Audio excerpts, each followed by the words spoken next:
I don't tend to follow recipes. I just create things on my own out of, I guess, intuition.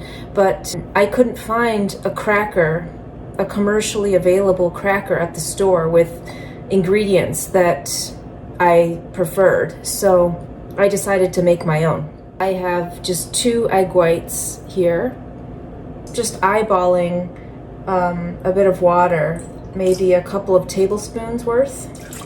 And if I have to add more later, I will. So you can make this a sweet cracker or a savory cracker or a sweet and salty mix. I've experimented with this, making it cinnamon, like a cinnamon with stevia, and it makes like a sweet cracker.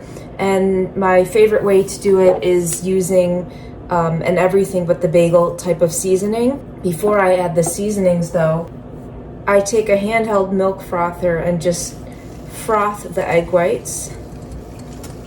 This is, in my experimentation of making these, this step is unnecessary, but what it does is it makes the dough much more uniform.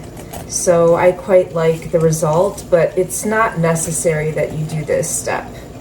I've made these crackers so often, however, that I experiment with all kinds of methods and concoctions. So it occurred to me one day to froth the egg whites before I put the dry ingredients in. And the result was a much more uniform dough. But it's not necessary that you do this. So the egg whites, to the egg whites, you're going to just add, I have about 2 cups here of ground flaxseed. This is golden flax, but you can use any kind of flax seed that you like. You can use the brown kind. This is just the golden kind. And I have about 2 cups here. And in making this, if the mixture is too dry or too wet, simply add water or add more flaxseed to make it more into a dough-like consistency. It's okay. You can play around with this. That's what I do when I'm creating things in the kitchen. I just experiment and I find what works for me, and I just make it several times in different ways until I settle on something that works really well. So you can see this comes together like sort of like a cookie dough type of texture. And now I'm going to add the seasoning, but like I said, you can season this however you like.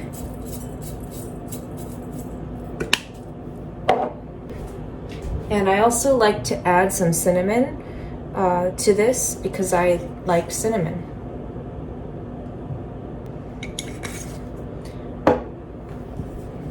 But this is really where you should make it how you prefer, because you're the one that's going to be consuming it, presumably. So make it to your taste and your preference.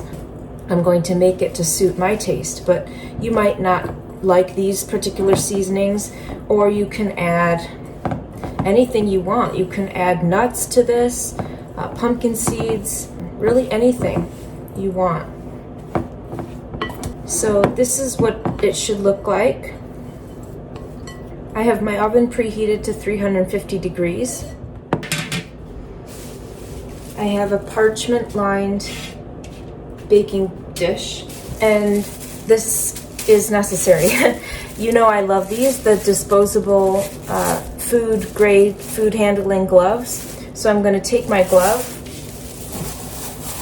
and then grab some of the mixture.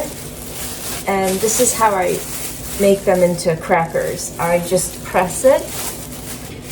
I press it and make this motion just with my hand. And I press them.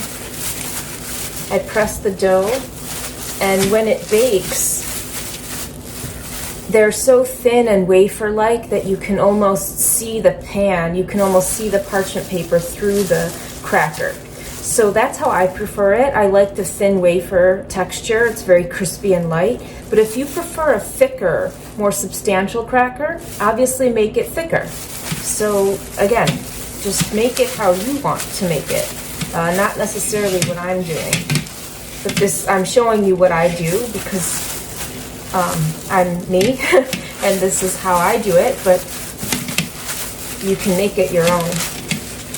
And the glove makes it very easy because it doesn't stick to the glove, because these are food handling gloves. So they're meant to be for tasks such as this, and it works very beautifully. So I just make the crackers this way. As you can see, it's very irregular, and I like that. I like the rustic, irregular way about it, and when it's done, I just crack them and they form irregular pieces. If you prefer them to be more regular, what you can do is roll the dough with your hand into a ball, and you can place it on the parchment and kind of pat it down and make a proper round cracker. Or another thing you can do is fill the entire pan, and then you can score it with a butter knife, and then the crackers will come out much more uniform. I don't do that. I just quite like the rustic irregularity of this way, of doing it this way. I also like this process of pressing the mixture. So that's it really. And then, like I said, the oven is at 350 degrees Fahrenheit, and I bake them, depending on the thickness, it's around 20 minutes. But I find that if I make these wafer-like thin ones, 13 minutes, 14, maybe 15 tops, I keep an eye on them because you don't want them to burn, because flaxseed, it can burn easily, so you don't want this to burn, obviously. So around the 11 or 12 minute mark, I would say, check on them. One of the experiments I did when I made these is you can actually flip the whole thing, flip the whole piece halfway through, but I find that to be unnecessary too. You don't have to do that. So one thing I will do is around the 12-minute mark, I will rotate the pans in the oven. If I have a pan on the top rack and one on the middle, I will simply rotate the pan, but I find it unnecessary to flip the actual piece. I don't find that necessary. I have done that before, but I don't find it to be necessary. So that's it. Once they're done, I will show you the finished product. So these are done, and I've taken them out of the oven. And what you'll find if you make this, and I've made this repeatedly, like I've said, so don't be impatient and taste it now, because it's not going to be as crispy. You have to wait about 10 minutes for this to cool. So it will cool faster, obviously, if you remove the parchment,